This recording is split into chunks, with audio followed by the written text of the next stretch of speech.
Hello, welcome. I'm glad that you decided to join us today. Welcome to another video of MrGreyMatter.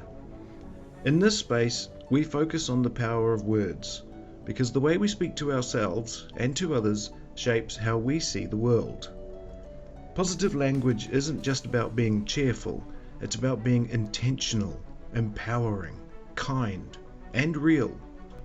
Whether you're looking to uplift your daily conversations, shift your mindset, or simply bring more light into your day, you're in the right place. So take a breath, settle in, and let's begin the journey towards more mindful, positive communication, one word at a time.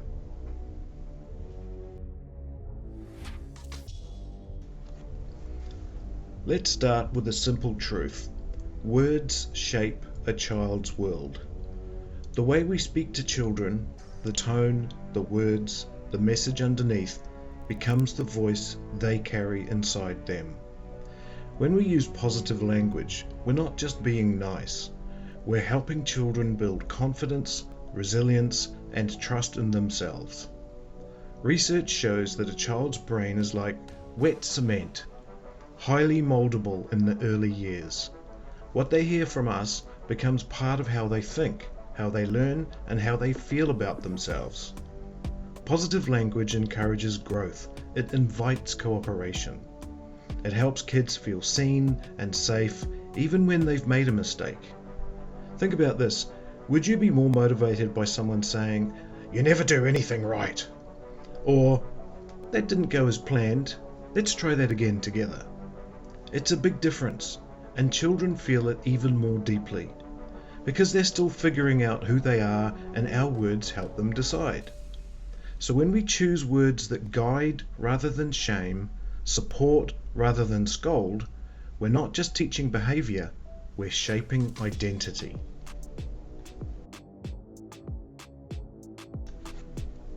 Now let's talk about what happens when the language we use isn't so positive. And to be clear, we've all been there. In the heat of the moment, it's easy to say things like, "You're being bad.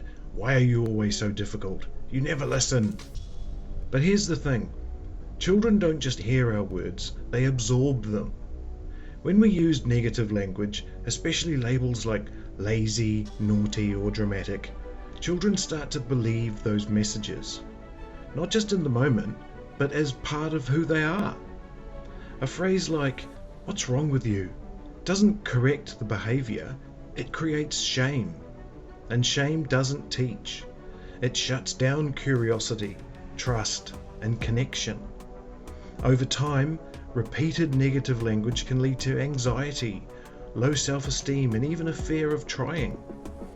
Children might stop asking questions, taking risks, or expressing their emotions. Not because they don't want to, but because they don't feel safe to. And here's the truth most of us weren't taught. Discipline doesn't have to be harsh to be effective. Children want to do well. They just need the right guidance, and the language we use is one of our most powerful tools.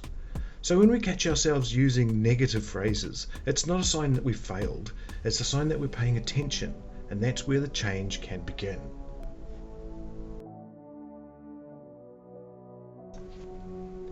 So now that we understand the why, let's talk about the how. How do we shift from negative, reactive language to positive, empowering guidance? The good news?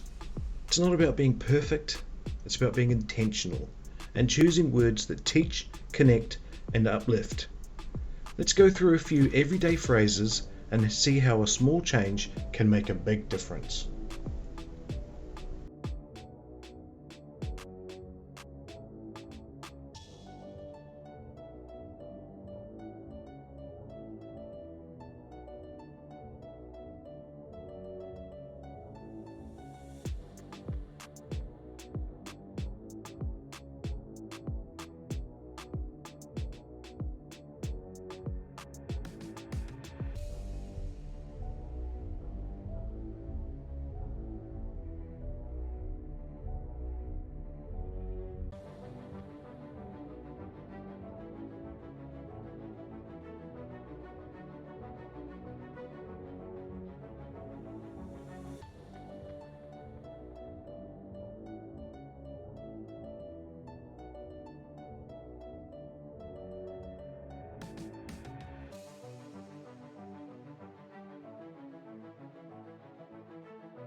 These changes might seem small, but over time they shape the emotional tone of your home.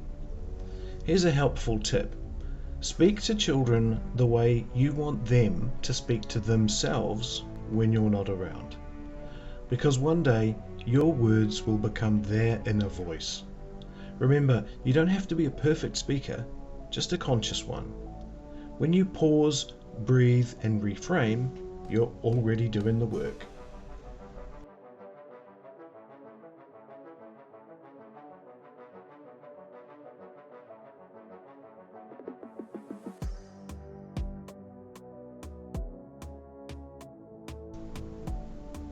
Think like a coach, not a critic.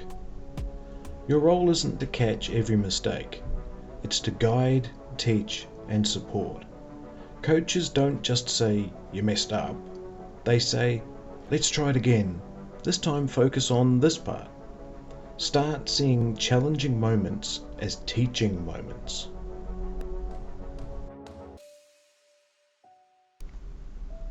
Pause before you speak. Even just a few seconds can help. Take a breath, ground yourself, then respond with intention, not just impulse. You can even say out loud, "I need a moment to calm down before we talk." That models emotional regulation and gives both of you space to reset. Use empathy as your filter. Ask yourself, how would I want to be spoken to if I was struggling or learning? This isn't about being soft, it's about being effective. Empathy builds trust, and trust leads to cooperation. Celebrate the effort, not perfection. You will lose your cool sometimes. You will say things you regret. But each time you catch yourself, pause and choose different words. That's growth. That's connection. And that matters more than getting it right every time. So if you're here, listening, learning, trying, you're already doing something powerful. Because every shift in your language is a gift to the child who hears it.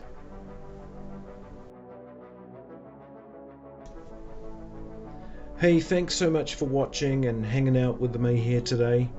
If you're here, it means that you care, and that already makes a difference. Just remember, you don't have to get this perfect. You're human, kids are human, we're all learning things as we go.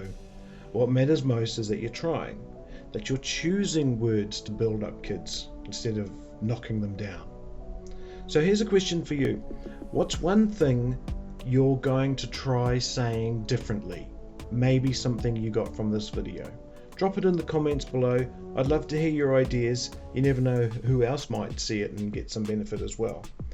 And if this was helpful in any way, please feel free to share it with someone who could use a little language shift in their life. You got this. Your words are powerful.